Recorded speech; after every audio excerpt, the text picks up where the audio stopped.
Hi. Okay, here's my face. Here's my face.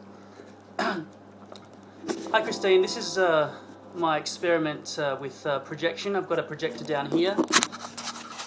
It's outside. It's very close. It's less than 1 meter from the glass surface here.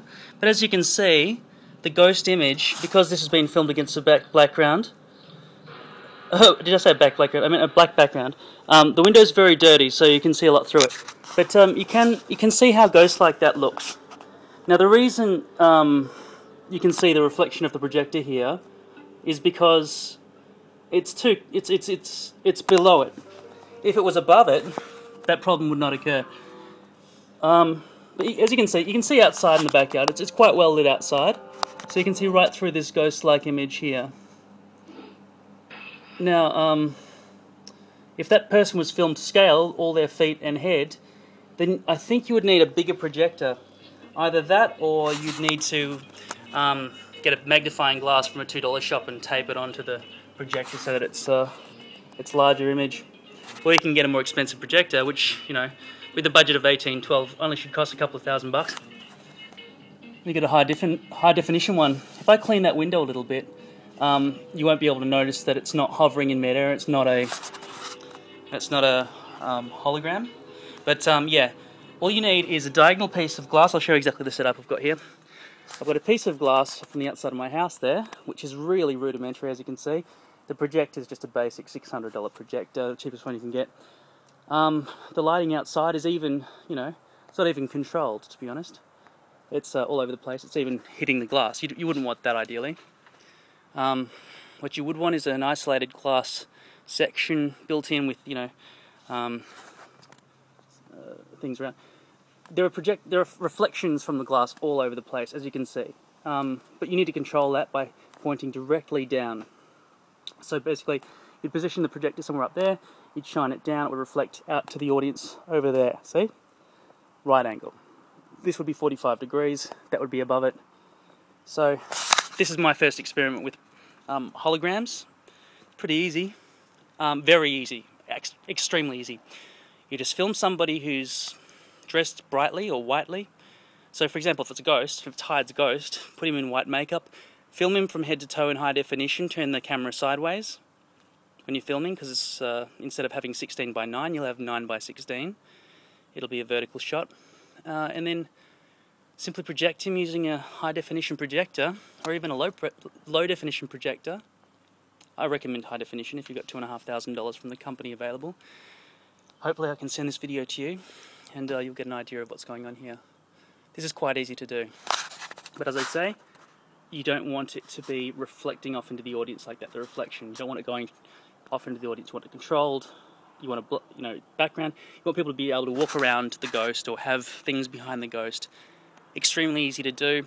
All you need is a longer piece of glass, such as, for example, a sliding door. I've got one of them on the side of my house. I'm not going to sacrifice it, but yeah, a sliding door. Just take one off, you know, get one at the tip. Or you could spend a bit of money and get a nice new door. Easy. Just as long as it's about 7 foot. Has to be taller, obviously, than Edward Hyde. I reckon he's about 6'1", so try to get one that's about 7 foot of glass. And if you want him to move his arms out wide, obviously, you'll need to have it 7 foot wide as well. Because, you know, humans are pretty much the same distance wide from fingertip to fingertip as they are in height. So if you can get a big square piece of 7 foot by 7 foot reinforced glass with not too much distance in between the glass surfaces, so it can't be too thick. As you can probably not tell from this camera, there's a double image. There you go. Can you see that? There's a double image because the glass has the front surface and the back surface that's receiving the projection. Just clean that a bit.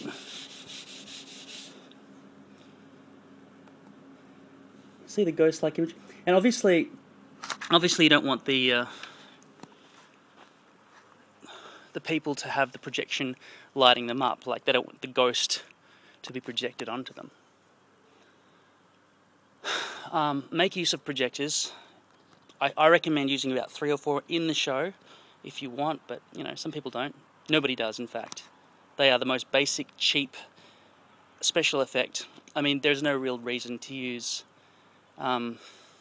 professional lighting because it costs so much money. And projections, you can have them designed whatever you want and have it programmed however you want. Just run a video and you'll have whatever lighting you want. It's brilliant. It's normal. It's easy. I could do it very easily. Not easily, it would take effort, but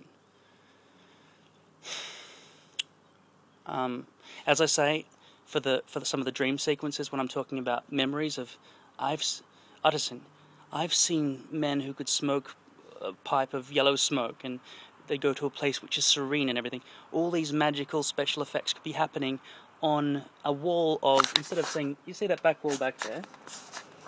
It's obviously not in focus because I can't focus on both this and that. But if you do need to have a big projection, by the way, just shine it off a mirror. It'll increase your range and size if you've got a projector. So that means that a small projector can actually increase a larger image, create a larger image. But what was I saying? Yeah, instead of projecting onto just a plain white wall, have a wall of dry ice, because dry ice, what is it? Frozen nitrogen? Yeah, when that defrosts, the white mist comes right down. It would be a beautiful surface to project onto and really, impress the audience a lot.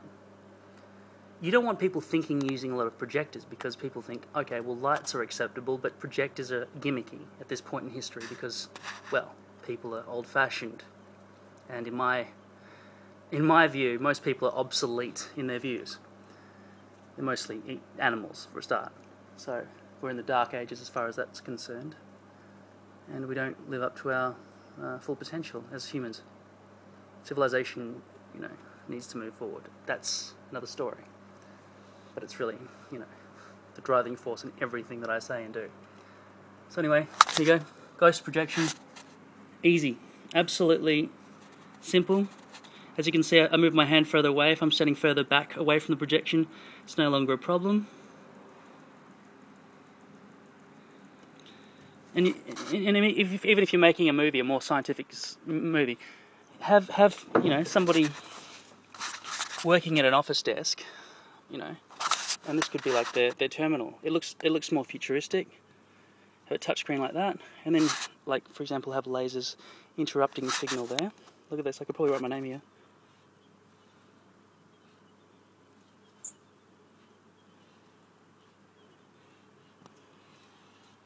In the dust. How's that?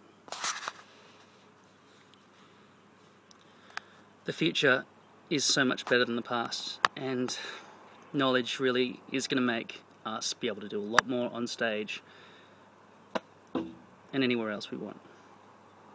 I suggest you wear a projector on your head as well.